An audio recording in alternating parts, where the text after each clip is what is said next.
Iwe uhulumeni wezwe lethu bantu phethe thina saphila kanzima sibe savuka. Iwe uhulumeni wezwe lethu bantu phethe thina saphila kanzima sibe savuka. Bengithi kuzoba ngcono uhulumeni wanamhlanje ngoba uyasazi isimo sasemakhaya.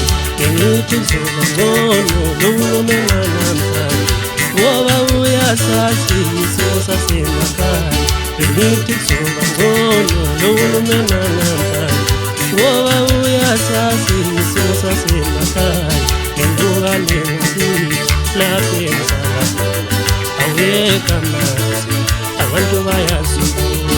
Ngenduka lensithi lapho enqaba khona awukho umgwaqo abantu bayazibona. Angithi nje ekona ngibona bafowethu bafuna umsebenzi ezweni balambile. Angithi nje ekona ngibona mama nendaba bahleli esigangeni abanalo nekhaya. Kasenzeni thina abantu abamnyama savota ngo-94. Ngiyakhumbula kahle amalayini, sathenjiswa intuthuko, sathenjiswa izindlu, ibhedlela ney'kole. Angisayiphathi yomsebenzi, inhlanga yimuka nomoya. Ngisho nengane ezalwa ngo-94 ina-27 kumanje. Izayele endlaleni, izayele entuthukweni.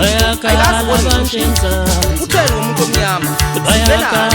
Sivelani ngoba ukhokho bethu bafela izwe. Ngisho uMandela sayitshela into yodwa, wangena uMbeki, wangena uMontana. Nomsholozi sale emapulazini wahluleka. Kumanje uRamaphosa sayiphatha. Itafule labelungu ngepolitiki kuphela. Bayakhala abantu uhulumeni omnyama ubheka kanjani? Kwanzima ukulalithe phansi. Uhulumeni abantu abamnyama. Uhulumeni ubheke uhulumeni abantu bheka abanemali nje kuphela yini.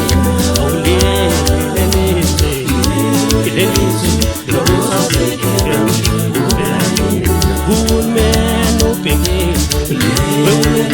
abantu bheka abanemali nje kuphela yini.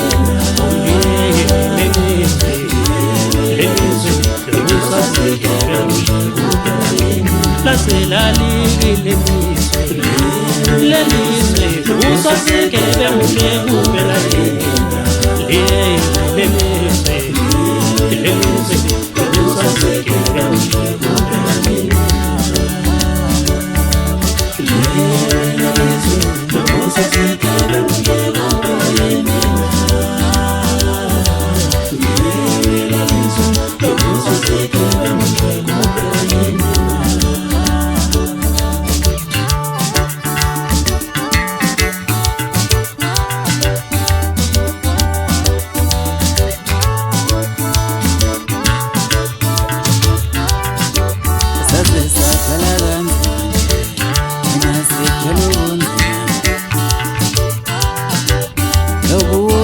Bakulelizwe ulwezana nomuntu omnyama kwenze njani. Konakele la izweni eParliament